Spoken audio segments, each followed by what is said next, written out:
झारखंड के दुमका में दिल दहला देने वाली घटना हुई, जिसमें एक लड़की के ऊपर पेट्रोल छिड़ककर जिंदा जला दिया गया।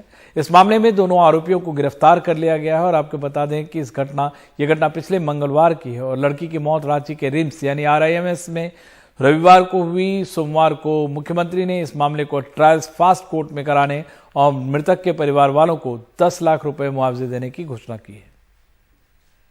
जैसे ही पापा रात को घर आए, पापा बोले ठीक है सुबह होगा तो देखते हैं, और सुबह 4 बजे आकर खिड़की से पेट्रोल फेंककर आग जलाकर भाग गया। पेट्रोल डब्बे में था, 2 लड़का था, एक छोटा था। हम खिड़की खोल के देखे थे। इलाज के लिए रांची लाने पर मीडिया से साफ अपनी आपबीती बताई।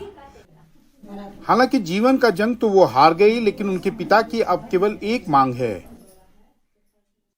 फांसी की सजा होना चाहिए लड़का को। फांसी भी मेरे लिए कम है, मेरी बेटी तड़प के मरी है, गोदी में रिम्स हॉस्पिटल में तड़प के मरी है। कसम खा गई पापा उसको बचने वाली कसम, पापा उसको छोड़िएगा नहीं। लेकिन इस घटना के कुछ घंटे के अंदर मुख्य आरोपी शाहरुख को पुलिस ने गिरफ्तारी तो किया, लेकिन दूसरा आरोपी छोटू सोमवार को पुलिस गिरफ्त में आया। लेकिन स्थानीय पुलिस ने प्राथमिकी में नाबालिग को बालिग घोषित कर दिया था, जिस पर विपक्ष अब आक्रामक है।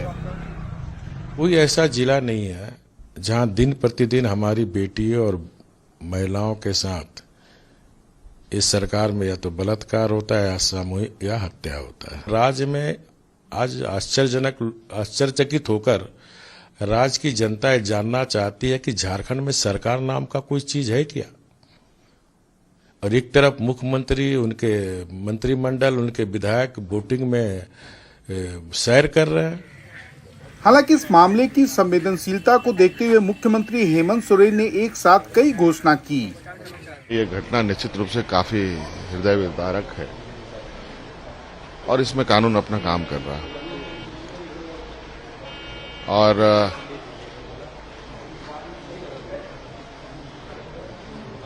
जो आरोपी हैं, जो इस घटना को अंजाम दिया, ये लोग पकड़े भी गए हैं और हमारा प्रयास है कि जल्द से जल्द उसको सजा मिले। और ऐसे घटनाओं के लिए समाज में कोई जगह नहीं। चूंकि ये मामला 2 संप्रदाय के बीच का है, इसलिए आने वाले दिनों में इस मुद्दे पर राजनीति और तेज होगी। दुमका से कैमरामैन हरिवंश के साथ मनीष कुमार, NDTV इंडिया के लिए।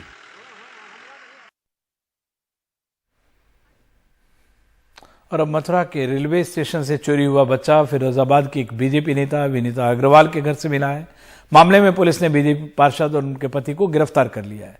उनके अलावा मामले में 6 और लोग गिरफ्तार किए गए हैं। साथ ही 2 डॉक्टरों को भी गिरफ्तार किया गया है, जो बच्चा चोरी गैंग के मास्टरमाइंड बताए जा रहे हैं। दोनों डॉक्टर पैसों के लिए बच्चों को बेचा करते थे। बच्चों को रेलवे स्टेशन से चुराने वाला भी अब पुलिस की गिरफ्त में है। पुलिस के मुताबिक बीजेपी के नेता, महिला नेता और उनके पति ने डॉक्टरों से 1,80,000 में बच्चे को खरीदा था। मथुरा रेलवे स्टेशन से बच्चा चोरी की यह घटना CCTV में कैद हो गई और इसका वीडियो काफी वायरल भी हुआ था।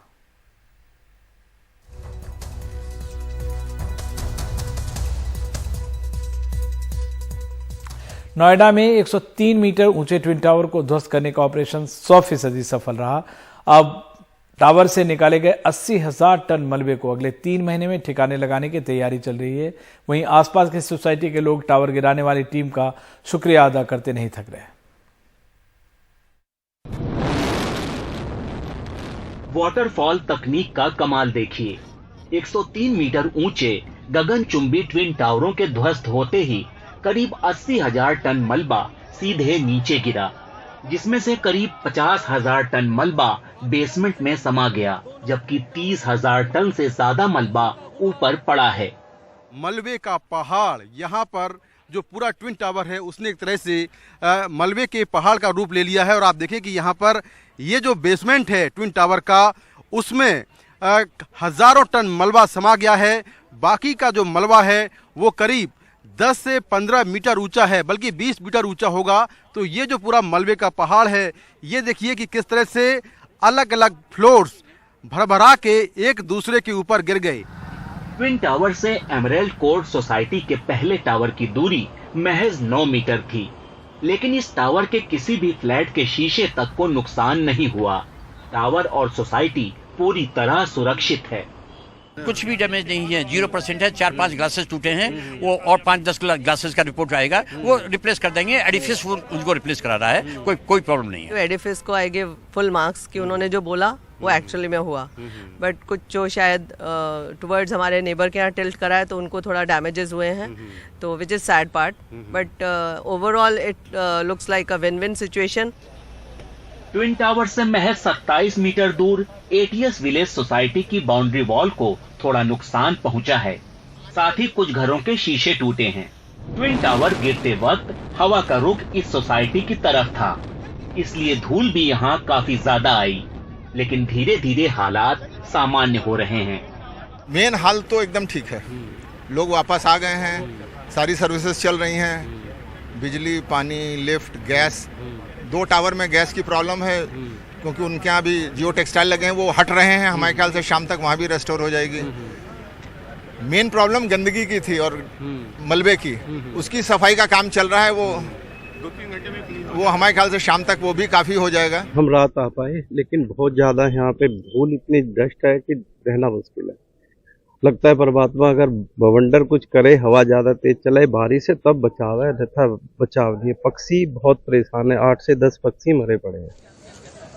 Council of scientific and industrial research यानी CSIR के 2 विभाग, सेंट्रल बिल्डिंग रिसर्च इंस्टीट्यूट और central institute of mining and fuel research के 7 वैज्ञानिकों की देखरेख में नोएडा के ट्विन टावर को गिराया गया। CBRI ने ही एडिफिस और जेट जैसी दोनों कंपनियों का चयन भी किया। 1400 to 1500 टायर्स हम लोगों ने वहाँ पर बिछाया था। ओके। लॉरी के टायर थे, वहाँ पर हम लोगों ने एम्बैगमेंट बनाया था, हाई एम्बैगमेंट बनाया था, इम्पैक्ट कुशन बोलते हैं जिसको। लॉरी का टायर आपने बोला कि 1400-1500 टायर आपने यूज किया, गीला मिट्टी एक तरीके से यूज किया, एम्बैगमेंट, हाँ एम्बैगमेंट बनाया। और क्या था बेसिकली स्पेसिफिकली, और गेल पाइपलाइन के नीचे ऊपर एट द सरफेस में हम लोगों ने 5 mm थिक सीट बिछाया था, स्टील सीट बिछाया था, MS का सीट। और ये देखिए इस तरीके से साफ सफाई में जो कर्मचारी हैं उनको लगाया गया है, और ये मलबा जो है अंदर में आप देखिए इस तरीके से मलबा यहाँ पर आपको नजर आएगा। तो साफ सफाई यहाँ पे चल रही है, लेकिन यहाँ पर दूसरी तरफ आपको ये भी दिखाएं कि किस तरीके से ट्विन टावर की वजह से जो है वो ATS विलेज का जो वॉल है वो गिरा है, और यहाँ पर उसी को साफ सफाई जो है वो फिलहाल किया जा रहा है। यहाँ पे आप देखिए कि ये फिलहाल जो दीवार है और ये ट्विन टावर का ही मलबा आपको नज़र आ रहा होगा सामने में, ये मलबा है जिसको यहाँ पर क्रेन के जरिए साफ सफाई करने की कोशिश जो है वो की जा रही है। नोएडा अथॉरिटी के हेल्प से उनका एक CND वेस्ट मैनेजमेंट प्लांट है नोएडा के अंदर, तो वहाँ पे बातचीत किया गया, फिर वो कितना अकोमोडेट कर सकते हैं डेली बेसिस पे। तो उनका ये कहना था कि हम जो है 250 से 300 टन डेली बेसिस पे हम लेके प्रोसेसिंग करके उठा सकते हैं। तो फिर एक प्लान तैयार किया गया कि ये पोस्ट डिमोलिशन जो डिमोलिशन हो जाएगा 3 महीने में ये प्रोसेस को अंजाम दिया जाएगा। इस डेमोलिशन को अंजाम देने वाली भारतीय कंपनी एडिफिस से जुड़े उत्कर्ष मेहता, मयूर मेहता और दक्षिण अफ्रीका की कंपनी जेट डेमोलिशन के MD जॉय ब्रिंकमैन ने ट्विन टावर को ढहाने में अहम भूमिका निभाई। दोनों कंपनियां इससे पहले भी कई टावर गिरा चुकी हैं। Well, now the plan here is for Edifice to carry out the secondary breaking of this debris and then recycle everything and have the site clean within 3 months. 80,000 ton अंदाजित है, जिसमें से 50,000 टन मलबा basement और podium में B1 B2 और podium में जाना है। उम्मीद है 25 से 30,000 टन मलबा जाएगा CND waste plant sector 80 Noida authority और रामकी का जो जॉइंट वेंचर है तो वहाँ पे। मलबा हटाने काम आप लोग साथ में करेंगे या अथॉरिटी अकेले करेगी? नहीं, अथॉरिटी कुछ नहीं करेगी, वो एडिफिस का ही काम है और एडिफिस ही करेगी। ट्विन टावर तो महज कुछ सेकेंड में ध्वस्त हो गया, लेकिन सवाल ये है कि ट्विन टावर खड़ा करने के पीछे जो लोग हैं उनके खिलाफ कितने घंटे, कितने महीने और कितने सालों में कार्रवाई होगी। सबसे बड़ी समस्या धूल की है, जिसकी सफाई के लिए नोएडा अथॉरिटी के सैकड़ों कर्मचारी दर्जनों वाटर टैंकों के साथ सोसाइटी और सड़कों की सफाई में लगे हैं। आसपास की सोसाइटियों में अधिकतर लोग अब लौट आए हैं। नोएडा से अपने सहयोगी परिमल कुमार और कैमरामैन कानन पात्रा के साथ मुकेश सिंह सेंगर, एनडीटीवी इंडिया। और अब बात एक नई परेशानी की, यानी टोमेटो फ्लू की। दर्दनाक लाल चकत्ते, पस से भरे छाले वाले टोमेटो फ्लू जैसी दिखने वाली संक्रामक हाथ पैर मुंह की बीमारी मुंबई के बच्चों को भी अपना शिकार बना रही है। कई अस्पतालों में ओपीडी में करीब 50% बच्चे इसी बीमारी के हैं। 10 साल से कम उम्र के बच्चे इसकी चपेट में आ रहे हैं। ये बड़ी फिक्र की बात है। देखते हैं हमारी सहयोगी पूजा भारद्वाज की ये रिपोर्ट। हाथ पैर और मुंह की बीमारी यानी HFMD के मामले मुंबई के बच्चों में बढ़े दिख रहे हैं। मुंबई के केजे सुमैया अस्पताल की ओपीडी में करीब 50% बच्चे इसी तकलीफ के साथ पहुंच रहे हैं। इसे टमेटो फीवर की ही एक किस्म कहा जा रहा है, क्योंकि इसमें हाथ पैर और मुंह में लाल टमाटर जैसे चकत्ते या छाले दिख रहे हैं। दानों में पस भरा होने के कारण इनमें खुजली या दर्द होता है और बच्चों के लिए खाना ही नहीं, पानी पीना तक मुश्किल हो रहा है। 10 साल तक के उम्र वाले मरीजों में बीमारी देखी जा रही है। सबसे ज्यादा 2 साल तक के बच्चों पर इसका असर है। शी इज 8 months old, तो उनका अभी 3-4 days से थोड़ा रैशेस हुआ है। ओके, सो फीवर तो नहीं है अभी, बट उनका खाने का इंटेक थोड़ा कम हो गया है। बॉडी में अभी थोड़ा स्किन में हुआ है, अभी अपना फेस में हुआ है थोड़ा, और लेग में हुआ है। ओपीडी में तो एटलीस्ट 30 to 50% पेशेंट अभी लास्ट 2 वीक से तो हैंड फुट माउथ डिजीज के पेशेंट हम लोग देख रहे हैं। तो ये जुलाई अगस्त सितंबर में और ज़्यादा चांसेस है कि मतलब ये पेशेंट हमारे पास आएंगे, क्योंकि लास्ट 2 वीक से तो ये नंबर्स काफ़ी इंक्रीज हुए हैं। और ये एक वायरल डिजीज़ है, एंटेरो वायरस ग्रुप से ये हैंड फुट माउथ डिजीज होता है और ये कम्युनिकेबल टाइप है, ट्रांसमिशन होता है एक पेशेंट से दूसरे पेशेंट को। इसी के कारण ये काफ़ी ज़्यादा नंबर इंक्रीज हुए हैं इसके। राहत की बात बस ये है कि अस्पताल में भर्ती होने की नौबत नहीं आ रही, लेकिन ठीक होने में करीब 1 हफ्ते से 10 दिन तक का समय लग रहा है। हिंदुजा और मेडिकवर जैसे अस्पताल भी ओपीडी में रोजाना ऐसे बच्चों की बड़ी संख्या देख रहे हैं। तो हम टोमेटो फ्लू बोलते हैं। ये कोई अलग बीमारी नहीं है, ये हैंड फुट माउथ डिजीज का ही एक टाइप है। इसमें जो बच्चे में हाथ और पैर में जो रैश आते हैं वो बड़े होते हैं, ब्लिस्टर होते हैं, उसमें ज्यादा पानी भरता है और उसकी वजह से वो लाल दिखता है, इसलिए उसको नाम टोमेटो फ्लू दिया गया है। और ये रैश स्पेसिफिक एरिया तो बॉडी में आता है, mainly on the palm, soles, knees, buttocks and inside the mouth. ये रैश थोड़ा पेनफुल होने के कारण उसमें बच्चे थोड़े चिड़चिड़े होते हैं और कम खाते हैं। और इस तरह का आउटब्रेक लास्ट 1 मंथ से हम देख रहे हैं और मेरे ओपीडी में लगभग मैं 50% पेशेंट यही देख रहा हूँ लास्ट 1 मंथ से। ये संक्रामक बीमारी है, इसलिए डॉक्टरों की सलाह है कि बच्चों के ठीक होने तक उन्हें दूसरे बच्चों के संपर्क से बचाया जाना चाहिए।